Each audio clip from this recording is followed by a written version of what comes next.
Warning, spoilers for Uncut Gems ahead. Welcome back. Welcome back to Real Shit, where we talk about movies. The realest of shit. Today we're talking about Uncut Gems, which is, What a wild ride. what a movie. I literally just finished watching it. He was here as well. Which means he literally just got done watching it as well. I saw it last year, though. Right. I watched it. But nice refresher. Yeah, Because definitely. I did not do my homework on time. Late homework. So, Walter.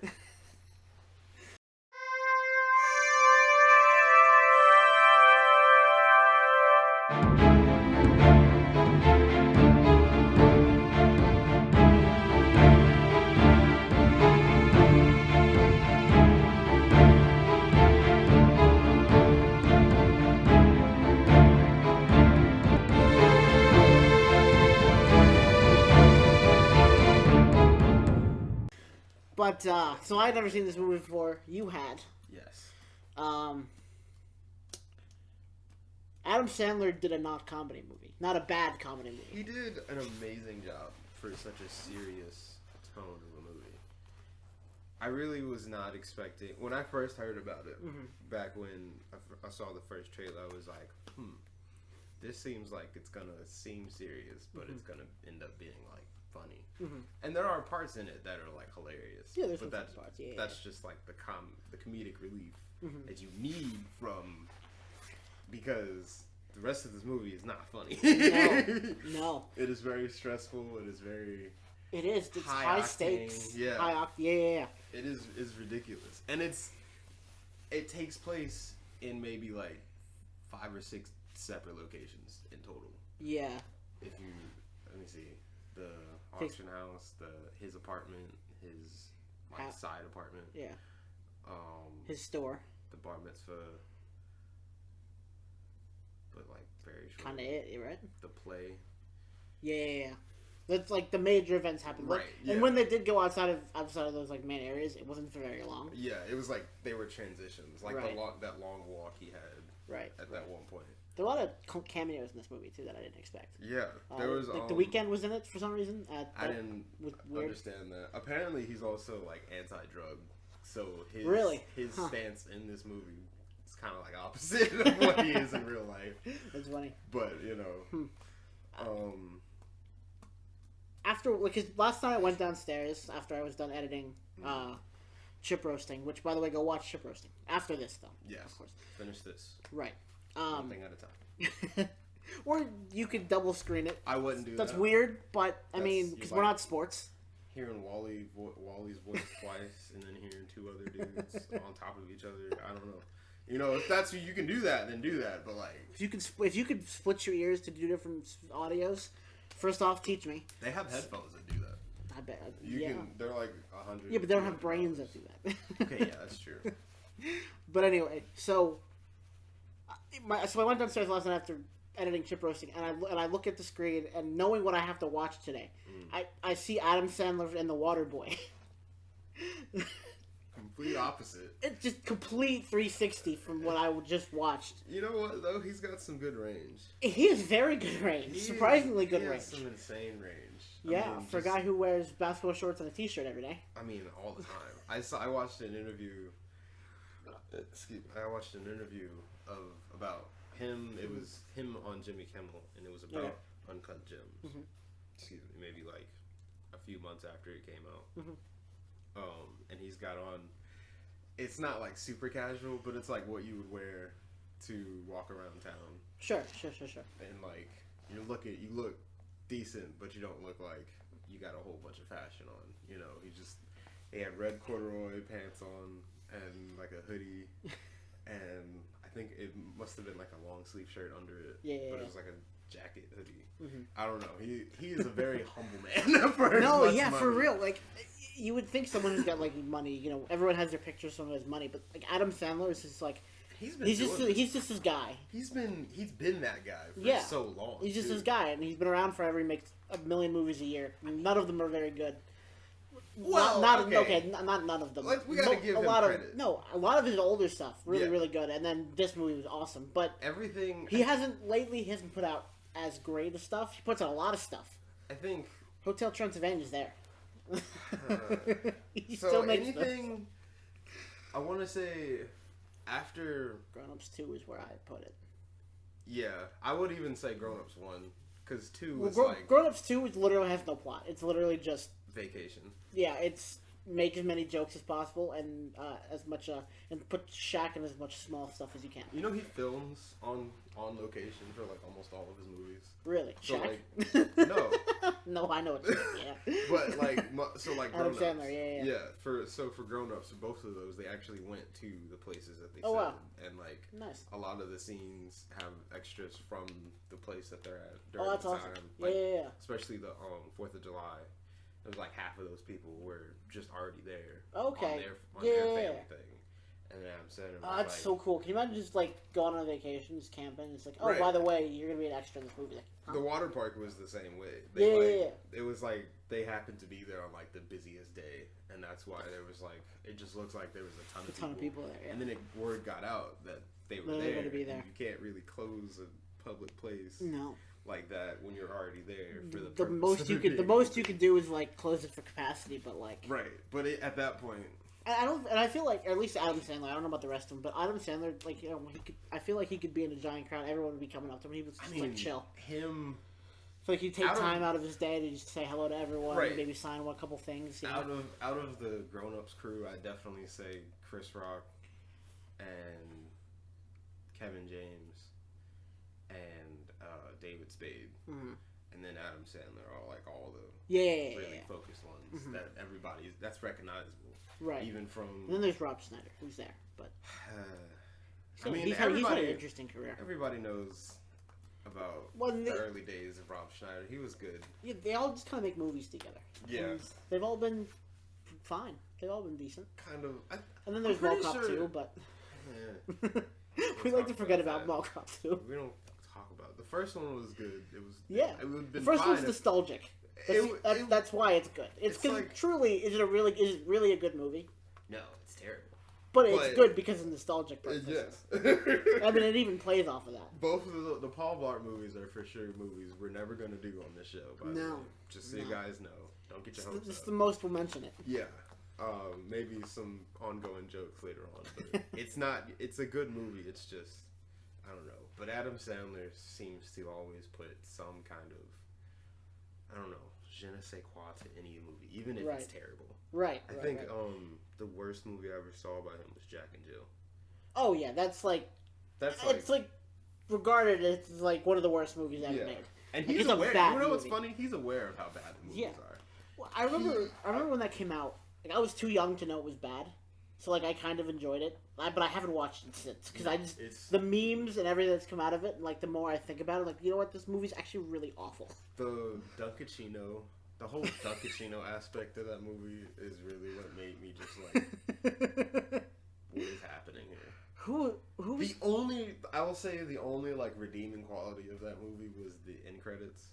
During the credits, you have they did like a reel of all the different twins and stuff that they interviewed or whatever. Okay, they did like a whole thing. And there was a whole bunch of really cool things that they were doing. It was funny. It was good. But like that was the only part of the movie I actually liked. And that was during the credits. So yeah, but you have to sit through the whole fucking movie to get there. So you don't have to. You could just fast forward. That's true. That's true. Or you could look up credits on YouTube. Right. Yeah. But you're right. Adam Sandler just brings something to every movie he's in, and he doesn't like try to shove like bad movies under the rug. Like, he's proud of everything he's made, regardless of how bad they actually are. Right, and I was gonna say during the Jimmy Kimmel interview, he kind of made like a joke that he's like aware of how bad some of the movies are. Right, and you know. And did he say as to why he decided to go with this movie? Because like it's very out of his element. So that's interesting. During that he was talking about how the directors or I can't remember if it was the directors or the writers. Anyway, they sent him the script actually 10 years prior.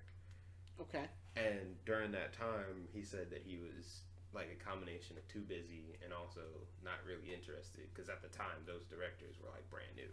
Right. So he was like, why would I want to? Well, this is around the time of Jack and Jill and before, a little bit before Grown Ups. Grown Ups came out in 2012, I think. Something like that. Yeah. But like, so like it was like right during all of that madness of terrible. Yes. So he was on vacation pretty much the entire time. Right. So, and he was in the middle of filming all of those movies, and then I think there was something else. There was like some other stuff. I think he had like family stuff going on too. Okay, yeah. Because I'm pretty sure he had like just had another kid. Kids, or something. yeah. But he was like, I was too busy and also kind of not interested at the time, so I just kind of put it to the side. But then once everything calmed down, I was kind of like also looking for something new to do. And then he was like, I read the script and it was amazing. After 10 years, I'm pretty sure. I'm surprised they didn't get it. I wonder if they like wrote that script with him in mind, because otherwise you would have thought that would have been made before that, right? They said that he said that they approached him about it and they were like, specifically, we wrote this movie for you. Okay. We want you to be Howard. Interesting. And they knowing what he had done that up till then, that's an interesting choice. Yeah, and it was. I mean, sometimes it's the writers that make the crazy decisions for the actors, and the actors are just kind of what will make me the most money. Yeah, exactly. But Adam Sandler, Adam Sandler is the way he was talking about it, he actually seemed like he actually really liked the script as to what it was trying to get at. And I like the whole aspect of that. It's, you kind of see the whole movie as a really bad drug trip. Yeah. And it's like, it's, I know from experience that drugs be doing some crazy stuff. So the different like highs and lows of this movie kind of reminded me of a really bad like mushroom trip I had. Okay. Maybe like, I say it was bad, but it was just really intense for me. Okay. But that was kind of like why it was enjoyable, which is like this movie, and also like with Howard's character having the whole like gambling problem, because it's very like forward. The whole movie is very forward about Howard is a gambling addict. He takes every opportunity to, when he gets a large amount of money, to immediately throws it right back into gambling. Right, and even if the mafia is right there in front of him. Right, and she did it on several occasions. Right. So, but it's just, and if you just go all the way back to the first like 5 minutes of the movie, like you said when I got here, how just insane it was. Yeah, it was just, I started watching this movie, and I was still getting home, still trying to, kind of calm down for the day. I'm watching this movie, I'm like, what the fuck is going on?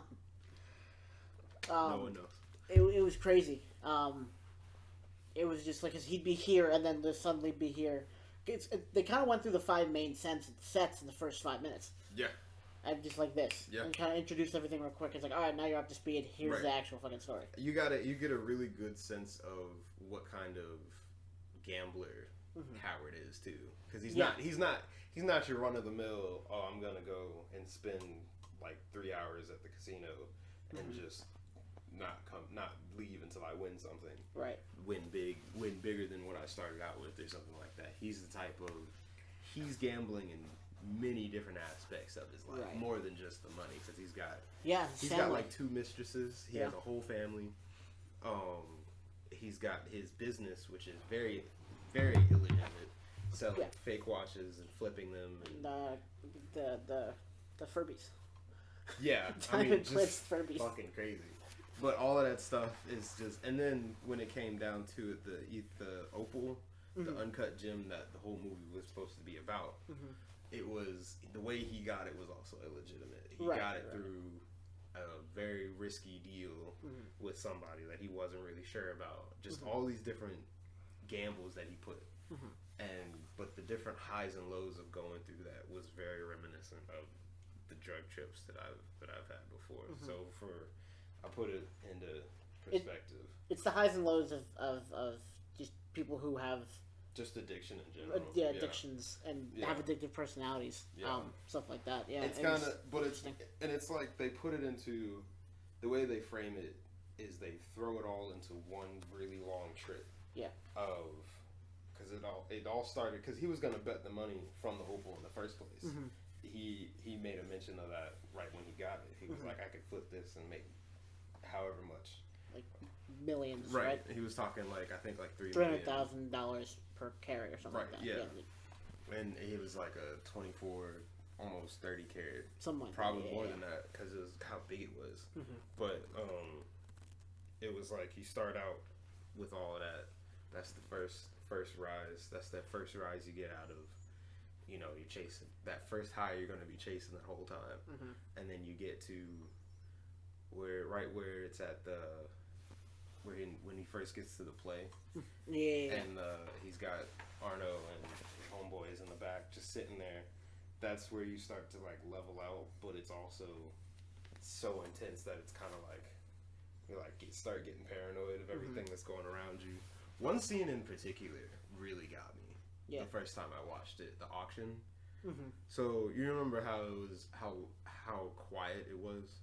There was only the auctioneer talking like for the majority of the time, and then other than that, there's Kevin Garnett and his assistant, right? And those are the only people that said anything once they got into the auction house. Excuse me. And I mean, and that's an example of he was trying to chase it high, he was trying to get more money, he was trying to get KG to go up, and even more. And then when he didn't, that was him falling short of that high. Even more so, if you look at just the frame of the shot, once Arno walks in, you've got kind of like the different tiers of like control that this addiction has on Howard, because you've got the auctioneer, well not the auctioneer, you've got Kevin, who is the one he's trying to sell it and get the most money out of in the first place. You've got his father-in-law that came. He was like under him. He was like, he was like the tier below him, looking at, okay, he's got to use that to push this farther and try to use this to push this higher. And then you've got Arno walking in all of a sudden. That's that extra paranoia coming in. That becomes the most dominant thing out of everything. Because then he's the one they're the one he's trying to pay back in the first place. Right. And then you've got, but then the way you've got it framed is kind of like but it's all still focused on Howard. Right. Because you've got the father-in-law on the side. You've got the Arno and his dude like right behind the father-in-law. And then you've got Kevin, who's in front of Howard, and Howard is like almost right in the middle of the room, but like off to the side a little bit. But they're all he's watching, he sees everybody, but Kevin isn't aware of Howard being there, and Arno isn't aware of Kevin, like Kevin's involvement up until like after that when they start talking. Right. It's just so well done with all of that. Yeah, that's definitely an interesting perspective. One I definitely would have not thought of. Wow. Okay. This movie hits hard. It hits like a damn truck. It's a little excessive at points. We're like more than 5 minutes in, you haven't spoiled the movie yet. I mean, I figured it's only been a couple of years, so I gotta be a little more respectful. Yeah. But I mean, Logan came out the same year. You said exactly what. No, it didn't. No. Was Logan a couple years before? I think it might have been a year before. Logan was 18, I think. Yeah, Logan was like 18. If we were doing this next year, then you could have said it at the beginning. Yeah. All right, gotcha. But look, man. You got the spoiler warning at the top, so if you're still watching and you expect no spoilers, well, yeah, that's on you. So the part. So after the auction, though, that's when the biggest build up starts. Yeah. That's when you get to. That's when the addict has gotten like the best of whatever he's been doing for however long he's been doing it, and he's like, oh man, this is crazy. And then it's just a constant rise. There's no mellow out. There's no like slow build up. It's all going up. It's like the difference between on a roller coaster when you first start out that you're going up. It's like the brake run right before everything gets right before you go into loop. Right. Yeah. But it's the difference between the brake run and then you're going up, but you're going up because you just got launched down from something. And that second launch is always Right. crazier. So I really thought it was funny how they kept making it seem like all the different aspects of what he had been dealing with in the first like 20 minutes of the movie all were still coming back at him. Even that guy that he sold the fake watches to. Yeah. Who was completely irrelevant, and he was just. But he was there, yeah. Right, yeah. he was still involved in all of this because Right. he was another one of those things where he was like, I gotta make more money. I gotta gamble it to get it to be more. Mm-hmm. And it was just, man. Yeah. Something I liked a lot about this movie that I don't remember that Adam Sandler does in other movies, that they touched a lot more on his Jewish heritage. Yeah. In this movie, and I enjoyed that aspect of it. Even if it was kind of through the Jewish mob. Yeah. I mean, they had dinner with his father-in-law, where they did very traditional Jewish things. And he wore yarmulkes. I think that's the first time I've personally ever seen him wear a yarmulke. Yeah. I think he did it. I can't remember what movie it was in, but it was another like family movie. Where Okay, he was talking to Eight Crazy Nights. No, I'm kidding. No, but I like that aspect of it, that they focused a little bit on his Jewish heritage. It kind of makes the character a little bit more like you kind of feel a little bit more for him, because it becomes grounds more him a little bit. Yeah. Right. It becomes more than just this is some guy in New York that Right. has a gambling problem. This is a father in a big Jewish family who's doing his best. He's not. Yes. He's not a completely 100% terrible person. No. He's not great. Right. He's got his faults, but everything he's doing is, for the most part, to better the family that he actually had. Because Right. you can tell he cares about. Except cheating on his wife. Well, okay. That's another part of the gambling, though. That's part. It is. Because it's like, oh, how, Right. how long can I keep this going, or how much hotter of a little side girl can I get, or something Right. like that. But that's always that's that extra gamble. That's another one of those aspects of the movie that was just. Mm-hmm. I honestly could have done without that. Just that girl that worked with him, but also because of the end of the movie, it's like you kind of had to have some reason why she's there, right, and not just oh, she's her. Well, maybe she didn't have to work there, but maybe just be like a side piece. I don't know. That's probably the most irrelevant part about her, is if she worked there. Yeah, just the tattoo on the ass, really. Just That was funny. That was a very 25-year-old thing to do. Yeah. Some tattoo of her older man. Older. She's got married issues. Right. Older married. I don't think she knew boyfriend. about the. Probably not. No, I don't think so. That's crazy though. Yeah. And then she went and cheated on him. Yeah. Kind of. Kind of, yeah. Like, she was in a closet with The Weeknd, but he couldn't do anything. Couldn't touch her, something like that. Yeah, she wasn't letting him. Yeah. But also, I don't know. That part kind of confused me. We're not here to talk about semantics of that kind of stuff. Because then it gets political. People start, I don't know, people can make anything political if it comes to sex. So yeah, that's true. Very true. I don't know. But it's such an interesting, like I said, it's just weird for me to just keep thinking about Adam. This is Adam Sandler, right? And I wonder if he'll ever do anything else like this, or if this is a one-off. No, there's definitely got to be. I guess it's got to be the right script, right? Right. This was the right script. Yeah, you know? It's got to be. It's definitely also right time too, because like I said, that 10 years for him to have enough time to be able to do it. Right. I don't know. I definitely would like to see him in more serious roles like this, but I'm kind of afraid that it'll turn into something. Excuse me. He starts taking it too seriously, Right. Where it starts getting into really dramatic, but you can tell how dramatic it's getting. Right, and I think he can only go so far, because I think that the scene right before she showed him her ass tattoo, that scene where they were both crying, I don't think either actor did a great job at that. No. That was not the greatest acting scene in the whole movie, but I think everything else, I think he really hit it when he was like in a hurry and super angry. I don't know. That just seemed like he was the best. He does angry very well. He does. He does angry very well. Yeah. And it's like believable. If like I felt like he was yelling at me. Yeah, right. Well, I mean, maybe that's because he's from New York, but he did the angry New Yorker very, very well. Very well. You could definitely feel his anguish that he just kind of projected it with his words. It's good. Another aspect of the movie is we talk about how his girlfriend never met his wife.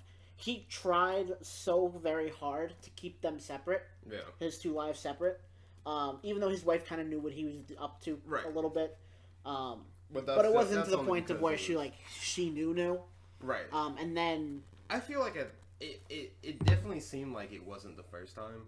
Right. Like the way that she looked at him after he got stuffed in the trunk. Or wouldn't look at him, really. Right, yeah. Yeah. The way that she reacted to all of that was like, come on again. Right. Like, you could do better than that. Right. It was instead of wow, I can't believe you've done something like this. Yeah, it's almost like she expected him to do it again. Right. And she was mad, but like she wasn't surprised. Right. It was that was that part of that love's weird. Yeah. You kind of just let stuff once you. I mean, at that point they had like 3 kids. Yeah, and I don't think their marriage was great anyway. Because I think that she alluded to something. She's like, maybe I should just get the kids and go and do it now. Yeah. They didn't specifically say what they were talking about, but I think they were going through like a split. Yeah. That's why he had an apartment in the first place. Like a whole separate apartment. Right. Yeah. And there were a couple moments when his home life crossed with his gambling life, and one was at the school. Because I mean, he says like, really, here at my kid's school, are you fucking gonna do this right here? And then when his kid, when they stopped at his apartment, him and his wife and his kid. Oh yeah. And he went and used the other guy's bathroom. The other guy told him about the girl who lives with him. and Adam said like, no one fucking lives here. No one lives here. His kid was betting too. Yeah. Like father, like son. Like father, like son. And the crazy part is this took place between games 2 and 7 of the NBA Finals, which is usually about 10 days. Yeah. Or the whole thing's usually about a 14-day span, so it's like maybe 12 days. Yeah. This whole movie takes place in 12 days. I feel like the son had been doing it like with his friends before. Yeah. And then once it got to like the finals, he started like doing it. Yeah. Like, I mean, he definitely seemed like he was trying to be a daddy's boy, like daddy, look at me, look how good I'm doing, kind of thing. Look, daddy, I am a gambler too. I have an addiction just like you. Very good, son. Are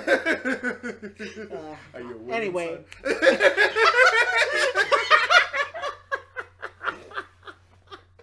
The memes. Oh my god. Oh shit. Oh. No, Dad, I just lost $300. Damn it! Go to your room! Oh, man. Can you imagine getting grounded for gambling bad? Losing a bet. I gambled bad, Dad. Go to your room. You know what? I think I'm pretty sure I did get grounded for that one time. Because the way my mom was, she was upset that I was betting at all. This was like 5th grade. I made bets too in 5th grade. I lost all of them. Never paid a single person. Nope. Because you know how it is in 5th grade. I don't have money. It's like, bro, I'm lucky if I get $5 because I did my chores this week. Come on. Right. I bet I can get $20 to pay all you back. I was betting on. We were playing. I can't remember what we were playing. It was some computer game. But we were in the computer lab, and I was like, dude, me too. That's where I did my betting. I was like, I bet you $10. Fucking degenerates we were. Right. I bet you $10 I can beat you at this or whatever. And then he was like, I don't have any money, but I'll bet you my lunch for the rest of the week. So I was well, damn, that's like pinnacle of elementary school. Like, okay. Yeah, I was like, shit, okay. I get lunch from home, so if you win, you're gonna be getting home lunch. You get double lunch, man. I guess. Okay. All right. But he was like. But yeah, but this back when cafeteria food was good. I don't know about that. I went to it wasn't my school. I went to public school, so So did I, but did you though? Yeah, no, I did. It was Bain. Bain is a good public school though. I'm gonna edit that out. Why?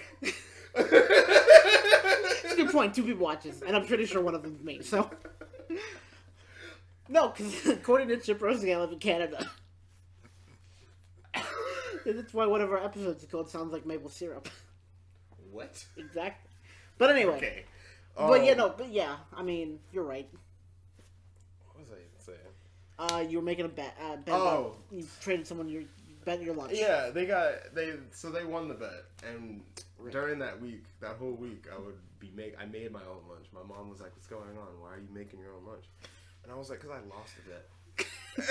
she was like, "What do you?" With mean? who, me? She was like, "What do you mean?" And I explained it to her, and then she was like, "Hold on, I gotta call your father." And then she called him, and he was like, "Let me talk to him." And then he was like, "Son, how much did you bet?" And I was like, "I don't have any money to bet, so I just bet my lunch." And he was like, I bet my lunch. Right.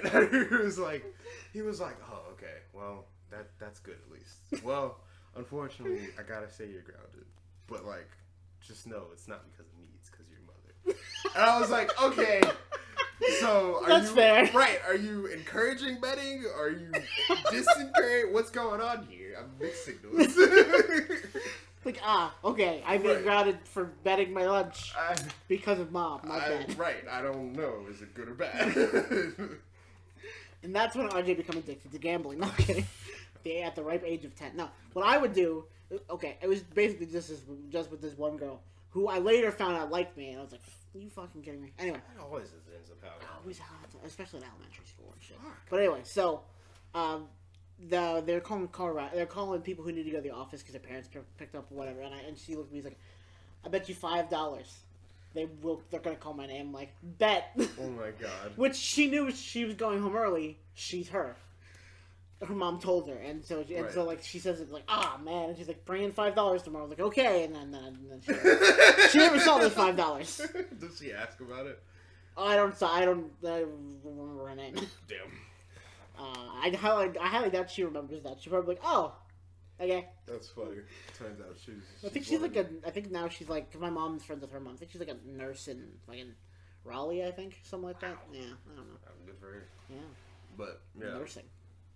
Right now, I don't want to say good for her. I mean, you're right. Good for her for getting the degree and having a job. I mean, it's good money, stable job, right? But not the whole pandemic is right scary. Now, yeah. Anyway, so back to Uncut Gems.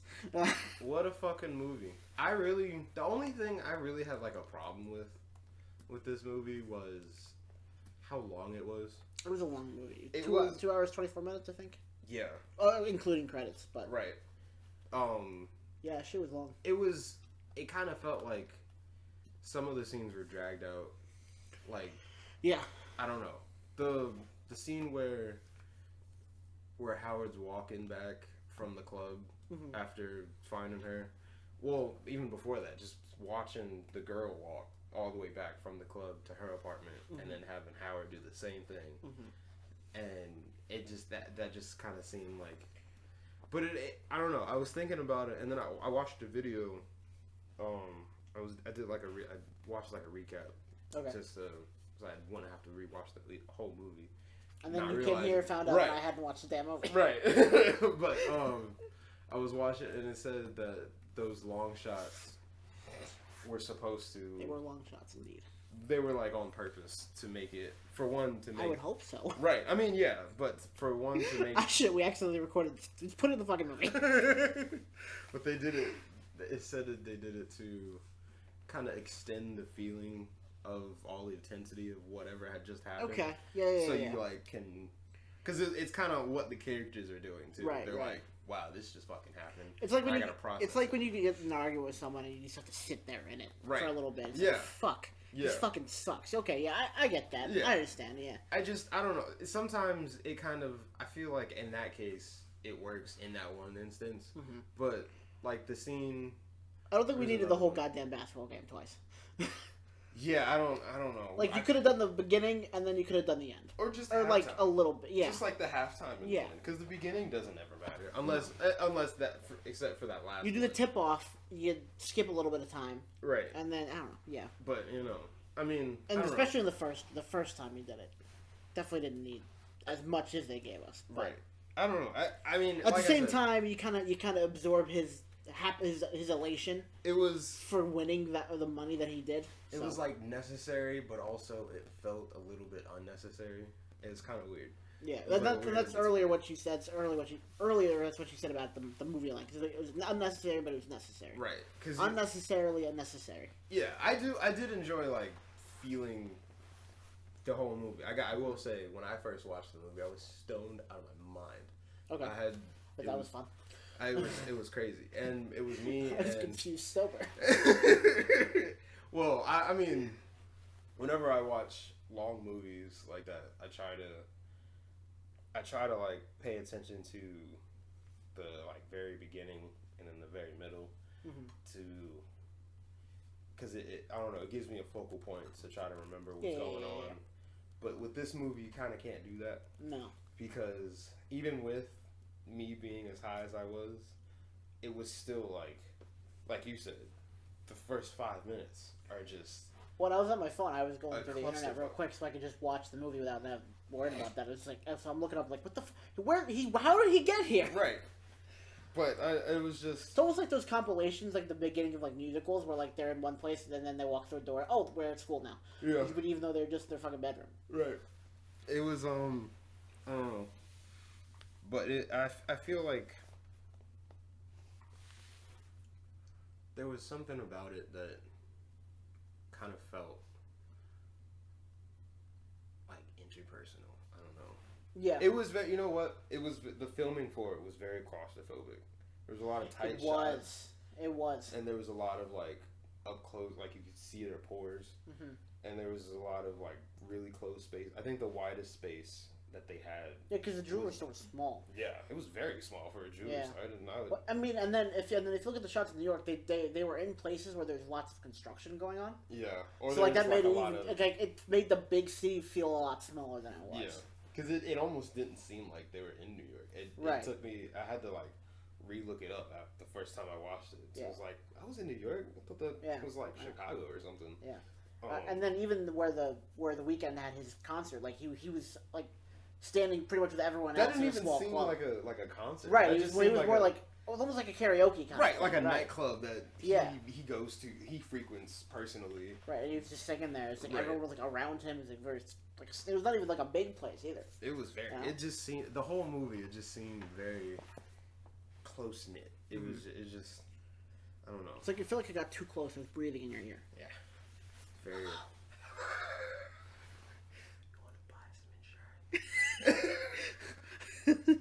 Fucking Howard. Fucking need the money. Hope Howard had life insurance, because man. Okay, yeah. So he didn't make since we're 37 minutes in, I think we can spoil it. He fucking died.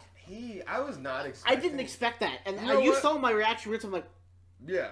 Like, what the fuck? I tried my best. Not when I was kind of, the reason why I was kind of upset that you hadn't finished it yet was because I didn't want to. I was like trying to hold back talking about it.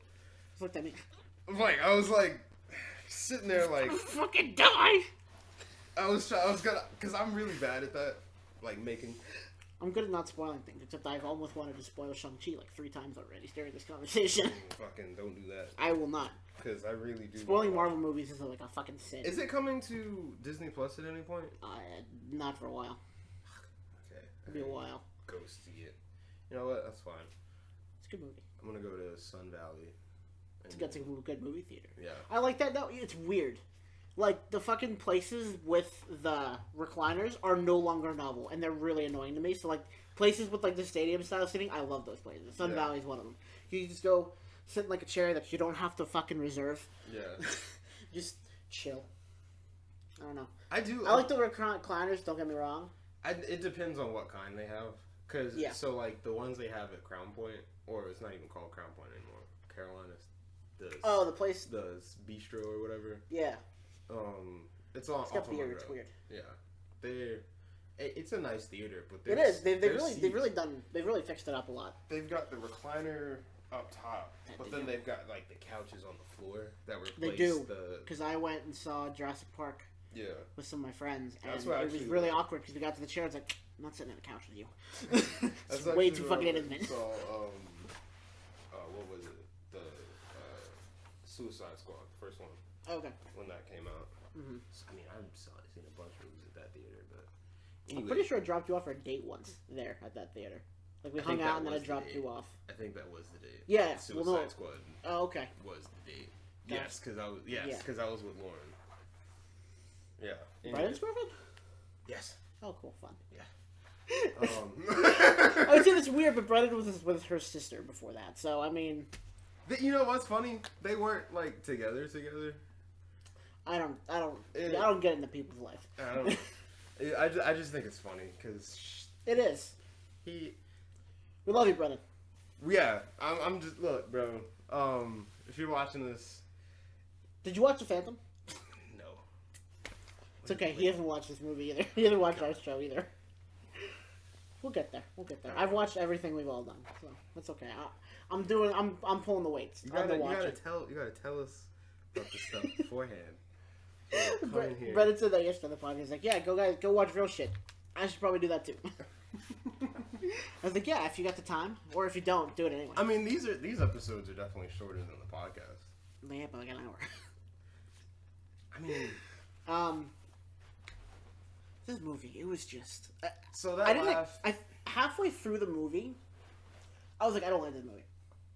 You what? Halfway through the movie, I did not like it. Really? It was, yeah, and then like I started to think about it a little more, and then like the story started progressing, and I was like, you know what, this movie's actually really fucking good. Yeah, but what it is the mess of the first like 45 minutes. Yeah.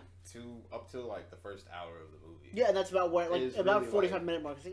Right, it's fine, I guess. It's all over the place. There's not much that you can really, because you can connect stuff together and you can kind of see what's going on if you're like looking at the big picture. But there's just so much going on that you can get lost in like the one thing that it's focusing on each time.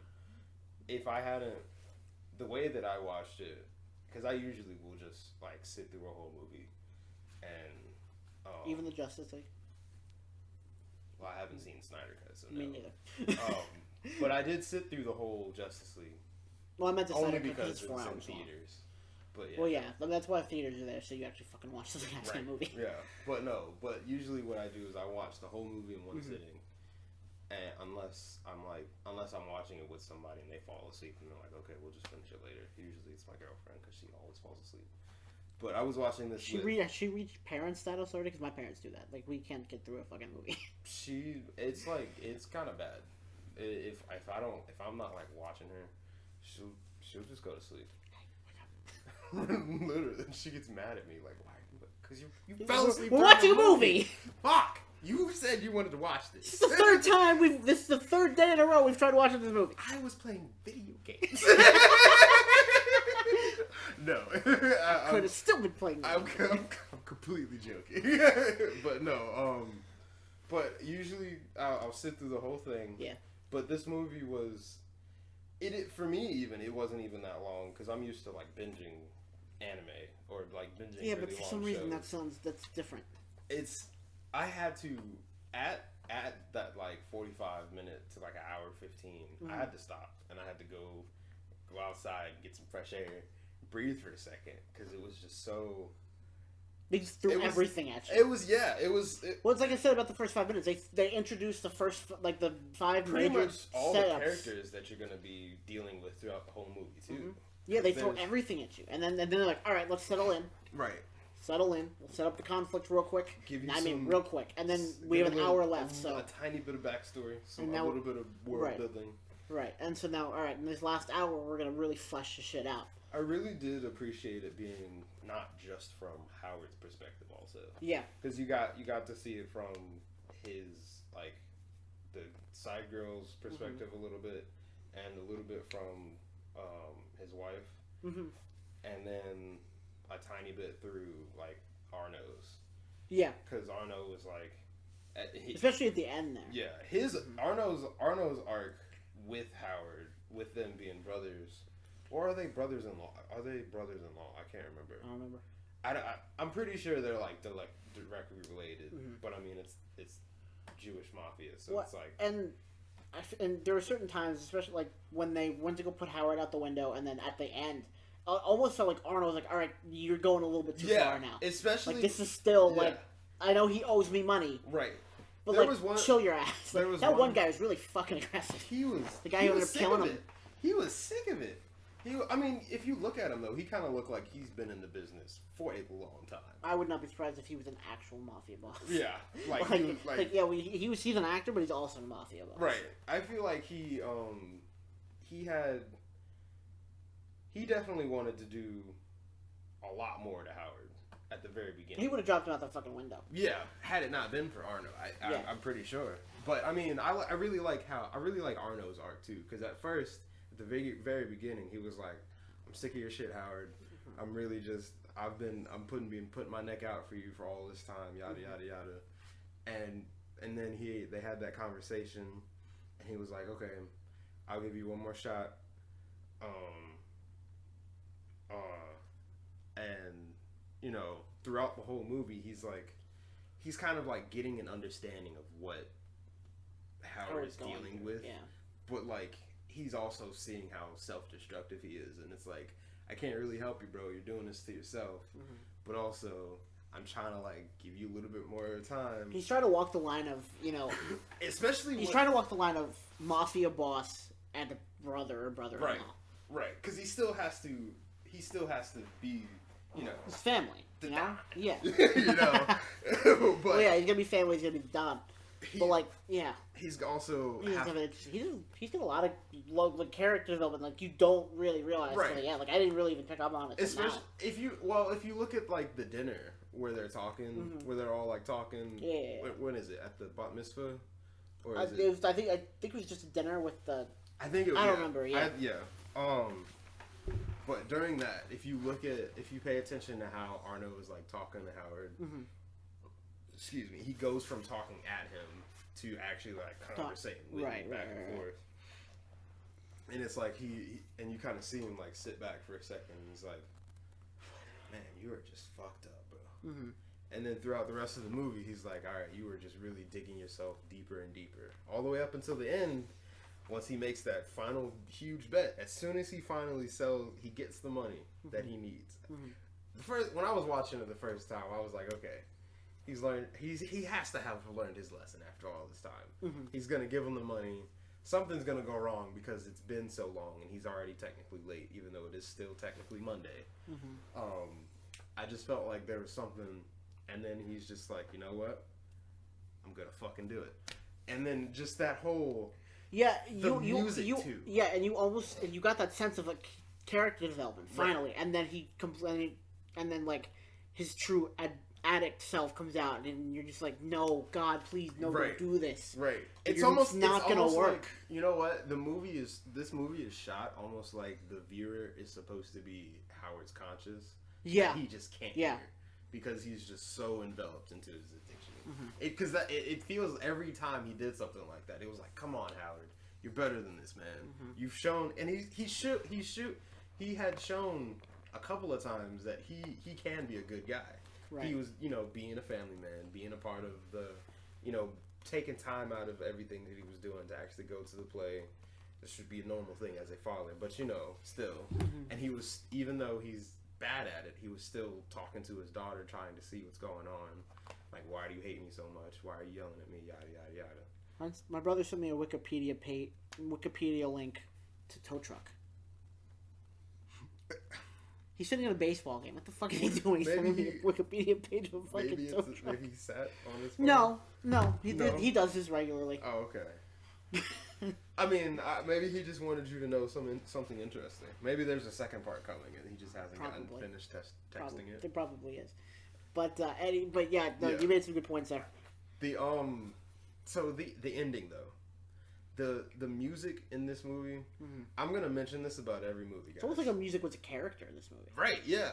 And that's one thing I love about good movies is you can always tell that the sound design has a big role in the storytelling. Yeah. because even from going back to the auction scene, yeah, you said dead silence. Going to the very beginning when they're not even like at the main area where they're at. They're still in Ethiopia, finding the thing.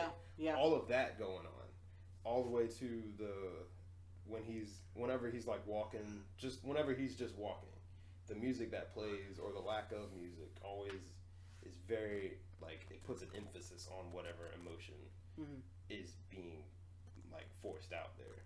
The ending though, I think was the best use of the music because it stayed at that, like it built up to that crazy like super jazzy or whatever was going on, and then once Howard he died, it just stayed there. It was stuck there because that's what he was stuck in, that final high, that thing that put him over.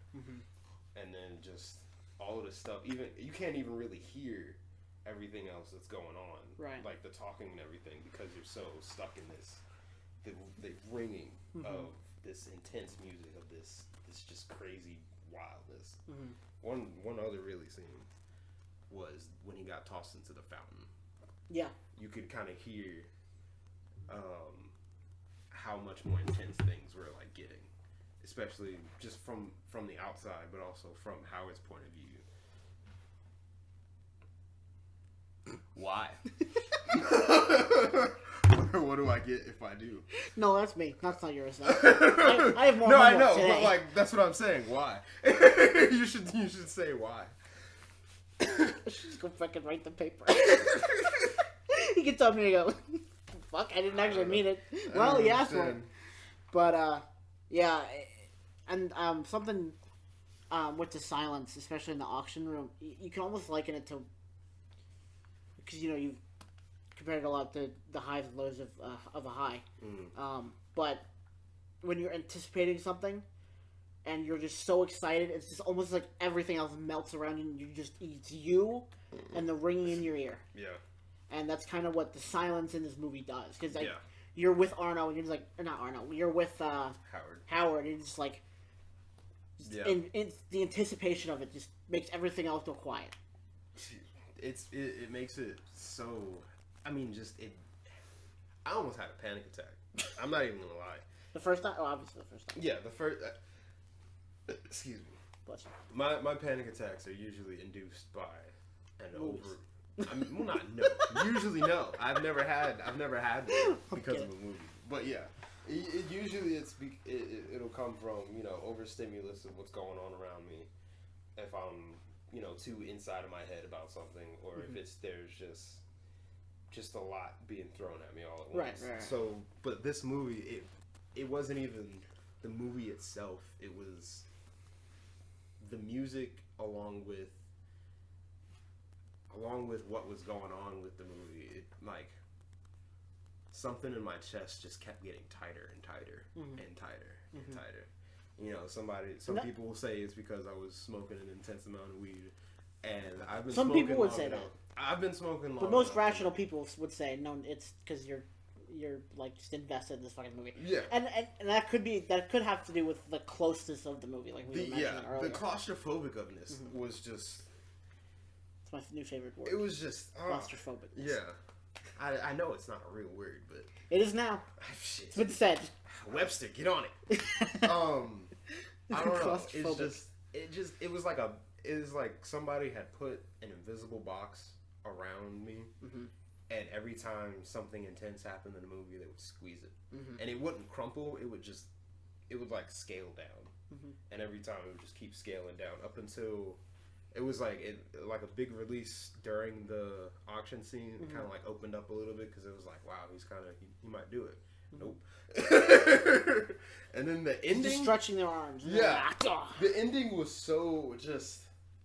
It's almost like it popped the box. Right, but like, it was like all of the air on the outside came rushing in to fill up what didn't need to be filled up because it was so small already. Right. It was like it was just a lot. And then Arno also getting killed because he was just trying to calm him down. Like, dude, just chill, please. Right. I'm trying to... Yeah. he was trying to, do the right thing, and it just, I don't know. And then his goons start stealing everything in there. The fact that his wife and the side girl didn't know what happened. I know. They still, you don't know if they ever find out. Mm-hmm. I think they left that cliffhanger. Yeah. Almost perfectly. It was. Because sometimes there are bad cliffhangers, and this was like a good cliffhanger. It definitely added to the effect of what was happening, especially because I thought he was gonna shoot him while he was still on the phone with her, and she was gonna hear it, but he hung up right at the perfect time. It was insane. And it's a good juxtaposition because neither of them knew about the other, but they both knew about his addiction. Yeah. And his wife actually, she called. She was like, "I'm gonna call the police," because she was talking about the last time. The last time he sounded like this, he was naked in the trunk, and that was back. It was referring to the school scene. So it was just, I don't know. Yeah, it was. It was an intense movie viewing experience. I can only imagine how it was in the theater, because this came out pre-pandemic. So I mean, it was a Netflix original. No, it's not a Netflix original. It was right in the middle of. It was right in the middle of the pandemic. It said 2019 online. It came out in 2019. Okay. I think it might have come out in the summer of 19 or something like that. It must have been. I think it was. Holy shit! Now I know why Kevin Garnett was fucking in it, because at that time he was good. Because in 2019 he hadn't been in the league for a couple of years. That's true. I completely forgot about that. And in 2009, I think, or no, because they mentioned the 2008 ring. Because that was when he had won the ring. Yeah, the movie took place in 2012. 12, okay. So, yeah. Yeah, he was still in the league then, but if you're not prepared for this movie, it's gonna be a traumatic experience. I mean, I definitely wasn't prepared for it. I wasn't either. It was definitely it was something else. I've only experienced one other movie, I think, that was just that insane. But I think it was Jaws. No. I'm kidding. I think Tenacious D and the Pick of Destiny. That's like a different kind of insane. Yes. That's Jack Black and Kyle Gass.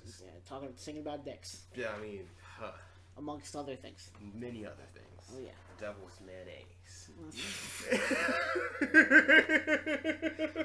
I fucking love Jack Black. He's a national treasure. Oh man, I haven't seen that movie, so we gotta have to add that to the list. We gotta do a Jack Black movie next time. For sure. I don't know about. I don't think the Pick of Destiny will warrant. I don't know if you can dissect that movie enough. Yeah, I don't. Yeah, no. Or there's nothing to really dissect. At that point, you'd just be dissecting Jack Black as an actor. Yeah, and that's a whole lot to unpack. I mean, Five Nights at Freddy's. Speaking of crazy fucking actors, have you seen Robin Williams? We need to do a Robin Williams movie. Yeah, we do at some point. There's a couple documentaries about him. One of them is about what killed him, because it was more than just his suicide. Yeah, yeah. God, what a tragedy. Yeah, Lewy bodies. If you're not doing well, guys, seek help. Yes, but also that's what it was. The documentary talked about him. The reason why he was feeling like that was because of the Lewy's body dementia, and it's so intense. It makes. Yeah, I'll talk to you more about it after the episode. But Uncut Gems. What do you want to give it? I was gonna say I think that's about all I have to say about it. It's a really goddamn good movie. Yeah. Probably give it a 9. 9. Yeah. I'm gonna give it a 9. A solid 9. I think that's high. I know it's the highest one I've rated. Yeah. So far. I'm pretty. Yeah. I don't think I've given anything. I don't remember what you gave. I don't remember. I don't. Fourth. I don't remember what you gave Logan. Because we did Logan.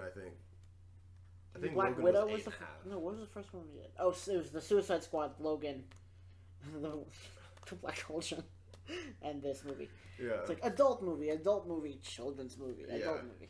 I remember Logan being. Logan's high, but like not a close. Not a solid. It wasn't a solid 9 only because it was just definitely think this is a 9 out of 10. It was a really good movie. Like I said, the only problem I had with this movie was the length of it, and some parts of it just kind of didn't really make sense, but also they did. Right. I don't know. They're unjustifiably justified. If that makes sense, it doesn't. So I will say, if you're not accustomed to New Yorkers suspense, that too. There's a lot of fucking cursing in this movie. They also said cocksucker a lot. Yeah, they did. I mean that just comes with the anger. I feel like that's from everything. Being a New Yorker. But if you're not prepared for a lot of high stake, not even really high stakes, because it's like you already know what's gonna happen. Mm-hmm. It kind of like is pointing at what's gonna happen. Right. There's a lot of foreshadowing to the door getting locked and then them being locked in there. It happens to a couple people on accident a few times throughout the movie. But I mean, if you have a problem with oversensory, there's definitely trigger warning that should be put. I feel like there really should have been some kind of like, at least an addiction trigger warning. I won't even say. Is that a thing? I don't know. Can people be triggered by that? I guess it could kind of be, but this is a different kind of addiction. I mean, it's weird. Addiction in itself is a weird thing to get into. Yeah, and we're not smart enough to do that. I mean, I don't have that I know of, that I'm aware of. I don't think I'm addicted to anything. I don't do anything because I'd become addicted to everything. Nicotine, I guess. Black and Milds. That's like a small thing, though. It's not something like there's a reason. There's a reason I don't do things. I can't. Yeah. I have a very addictive personality. At least you're aware of it. See, that's exactly. You know what though? That's what I think they did really well about this movie. Yeah. They made it a point. Howard he's like semi-aware of what he's doing is wrong, but he's also so enveloped in it that at this point he's been doing it for so long. It's when he's at his lows, he knows. Right. And then he hits that high and just doesn't give a shit. And it's what's funny is sometimes, a lot of the time, it seemed like he doesn't even go looking for the high. Mm-hmm. The high will put its place in front of him, and he'll be like, "Oh, that's cool. Let me go for that then. Since that's here, I need something good. I'm at a low right now, you know."